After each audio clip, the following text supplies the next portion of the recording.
Hey there, and welcome back to English Sprout TV. I'm Alex. And I'm Emma. Thanks for joining us for another episode. So, Emma, I've got a question for you. Have you ever wanted to ask someone for a favor, but you weren't sure if you should say, "Can you help me?" or "Could you help me?" Or maybe you wanted to give a friend some advice and you didn't know whether to say, "You must see that movie," or "You should see that movie." Oh, that happens to me all the time. And honestly, even native speakers mix these up sometimes. But today, we're going to fix that completely. Exactly. In today's episode, we're breaking down 3 of the most useful and most confusing words in English: could, would, and should. These are called modal verbs, and once you know how to use them, your English is going to sound so much more natural, polite, and fluent. And the best part? We're not going to bore you with grammar rules from a textbook. We're going to show you exactly how we use these verbs in real English conversation. So whether you're ordering coffee, asking your boss for a day off, or giving advice to a friend, you'll know exactly what to say. All right, grab your coffee, get comfortable, and let's get started. This is English Sprout TV. Before we dive in, let me tell you what you're going to learn today. By the end of this episode, you will know: Number 1, how to use could to talk about past abilities, possibilities, and how to make super polite requests.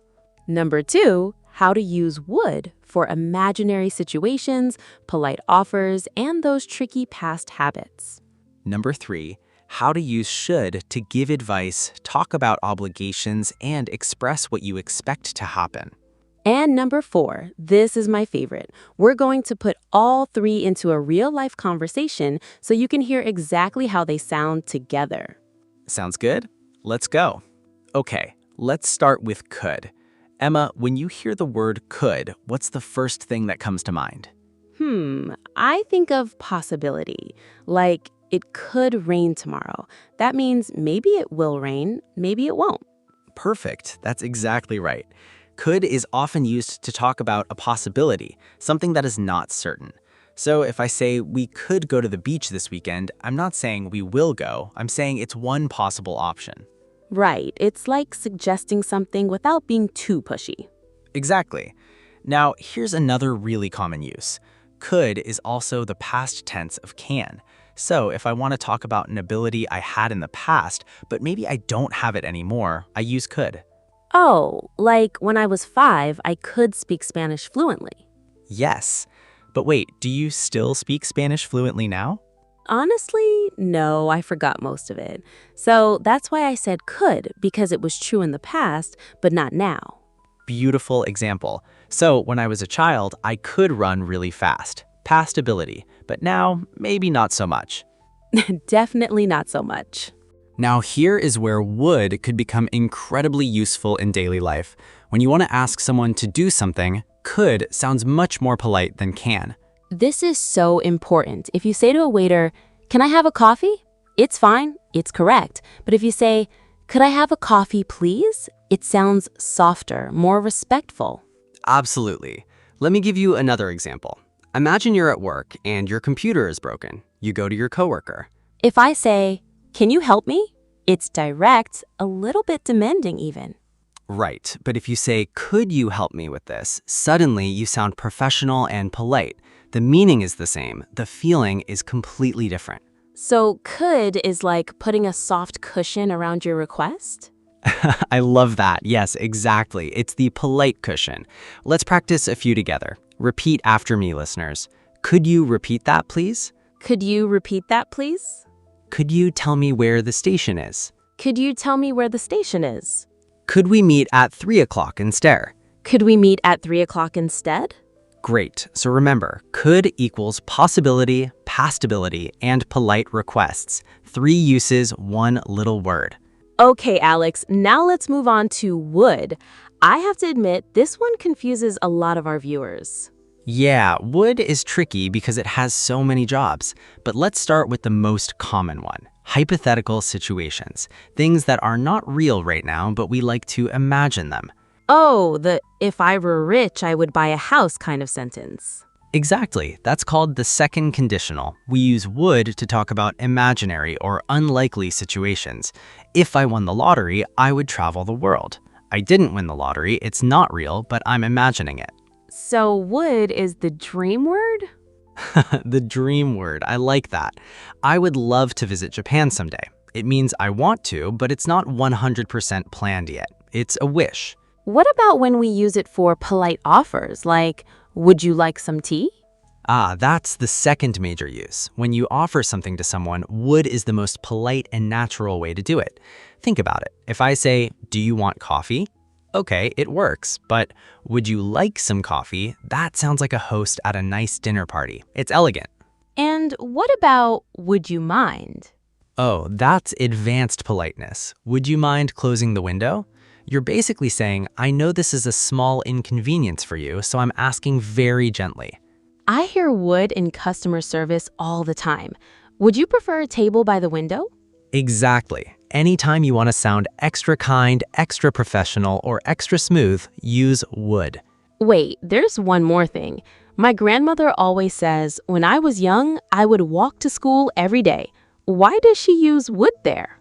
Great catch. That's the third use. We use would to talk about past habits, things we did regularly in the past but we don't do anymore. So instead of saying, I used to walk to school, she can say, I would walk to school. Yes, but here's a small difference. Would can only describe past habits with action verbs. If you're talking about a past state, like I used to be shy, you cannot say I would be shy. That doesn't work. Okay, so I would play basketball every weekend, good. I would live in Paris, bad. Exactly, because live is a state, not a repeated action. So action habits equals would or used to. State habits equal used to only. Got it. Let's do some practice. Listeners, repeat after Alex. I would learn to play the guitar if I had more time. I would learn to play the guitar if I had more time. Would you like to join us for dinner? Would you like to join us for dinner? When I was a student, I would study at the library every night. When I was a student, I would study at the library every night. Perfect. So would equals imaginary situations, polite offers and requests, and past habits. All right, now for the last one, should. This one feels very direct to me, like when someone tells me what to do. You're right. Should is mainly for giving advice or recommendations. If your friend is sick, you say, you should drink some hot tea. You're not forcing them, you're giving a strong, friendly suggestion. What about obligation, like you should respect your parents? Yes, but that's a little different. When we say you should respect your parents, it's still advice, but it's based on a moral idea of what is right. It's softer than you must respect your parents. Must is a rule. Should is strong advice. So if my boss says you should finish this by Friday, is that advice? In that case, it's basically an order wearing an advice costume. But grammatically, yes, it's advice with expectation. Your boss expects you to finish it. What about when we use should for ourselves, like I should exercise more? The guilt word. We use should when we know something is a good idea, but we maybe aren't doing it yet. I should eat healthier. I should call my mother. It's that little voice in your head that knows what's best. And what about expectations, like the train should arrive at 6 p.m.? Yes, that's another very natural use. When we expect something to happen based on normal logic or a schedule, we use should. They left an hour ago, so they should be here soon.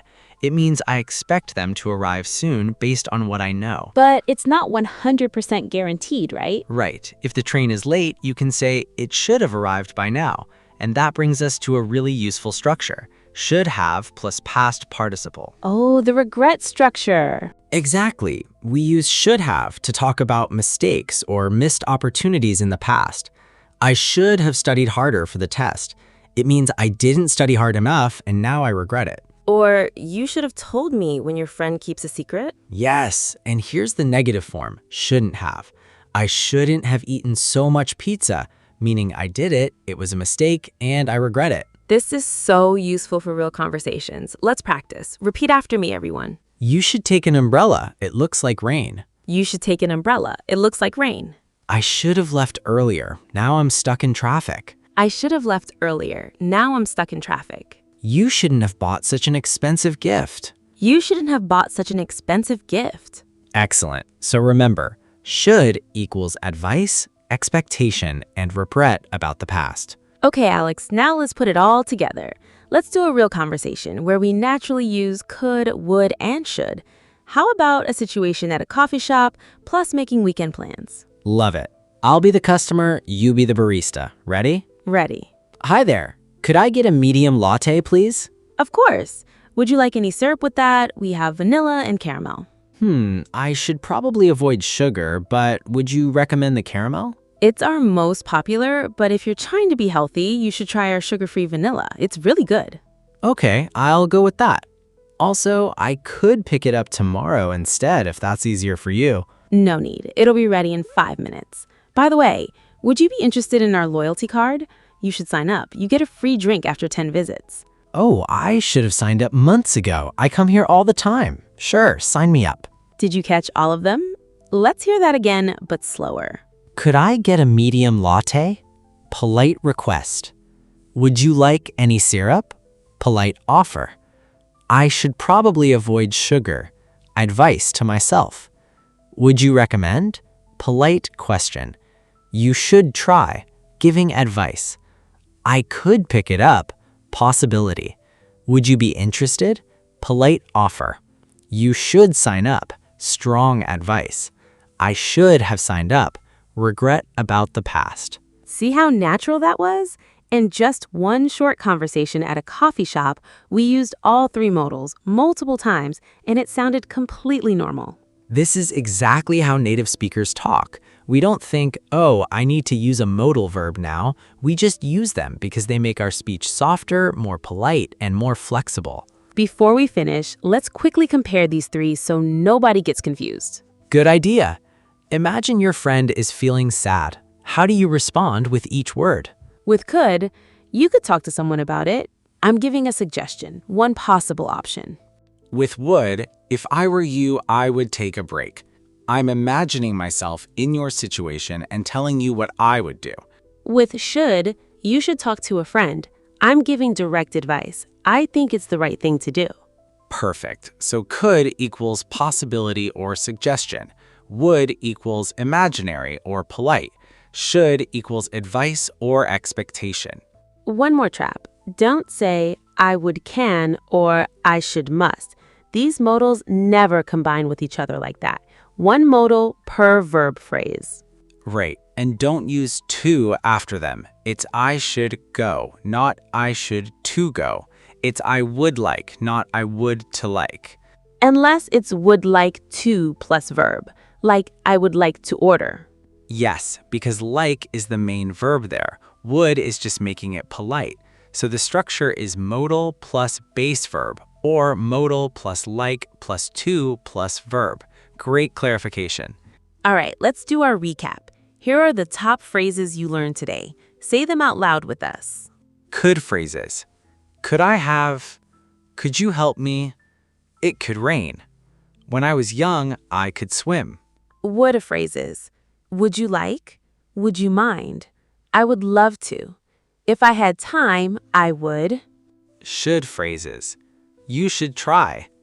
I should have. You shouldn't have. They should be here soon. If you want the full transcript of this episode, plus a free PDF practice sheet with exercises for could, would, and should, visit our website at EnglishSproutTV.com. The link is in the description. Before you go, we have a challenge for you. In the comments below, write one sentence using could, one using would, and one using should.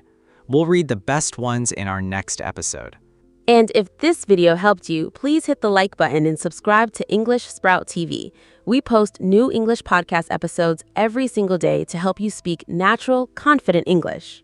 Also, don't forget to check out our YouTube Shorts. We clipped the best tips from this episode into quick 60-second videos you can watch anytime. Thanks so much for listening today. Remember, learning English is a journey, not a race. Be patient with yourself. Practice a little every day, and you will get there. Absolutely. You've got this. We'll see you in the next episode of English Sprout TV. Take care. Bye for now. Bye.